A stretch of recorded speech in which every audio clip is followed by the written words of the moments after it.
जय श्री सीताराम। ये कहानी है माता सीता के श्राप देने की। भगवान राम, उनके भाई लक्ष्मण और माता सीता के साथ वनवास जाने की बात सभी जानते हैं। इस बात से अयोध्यावासी दुखी थे। राजा दशरथ राम लक्ष्मण सीता के वियोग का दर्द भी झेल न सके और उनकी मृत्यु हो गई। पिता के निधन की खबर सुनकर भगवान राम लक्ष्मण सहित सीता जी बड़ी दुखी हुई। यह दुखद समाचार सुनकर दोनों भाइयों ने जंगल में ही पिंडदान करने का फैसला किया।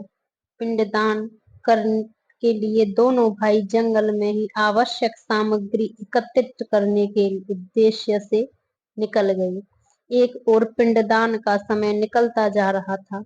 ऐसे में माता सीता ने निश्चय किया कि राजा दशरथ का पिंडदान उसी समय भगवान राम व लक्ष्मण के बिना करेंगे। माता सीता ने पूरे विधि विधान के साथ पिंडदान किया। जब प्रभु राम और लक्ष्मण लौट कर आए तो उन्हें पूरी बात बताई और कहा कि उस समय पंडित, कौआ, फाल्गु नदी और गाय उपस्थित थे। माता सीता ने कहा, प्रभु आप साक्षी के तौर पर इन चारों से सच्चाई पूछ सकते हैं। श्री राम ने इस बात की पुष्टि के लिए जब चारों से पूछा तो उन्होंने झूठ बोलते हुए इनकार कर दिया। इस बात से माता सीता से दोनों भाई नाराज हो गए।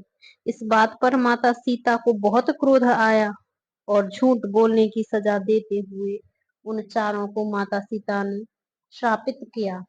पंडित को श्राप दिया कि तुम्हें कितना भी मिलेगा पर तुम्हारी दरिद्रता कभी दूर नहीं होगी।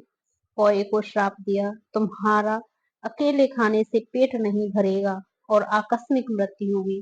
फाल्गु नदी को श्राप दिया, पानी गिरने के बावजूद ऊपर से हमेशा सूख ही रहेगी और नदी के ऊपर पानी का बहाव कभी नहीं होगा। गाय को श्राप दिया कि घर में पूजा होने के बाद भी गाय को हमेशा झूठन ही खाना पड़ेगा।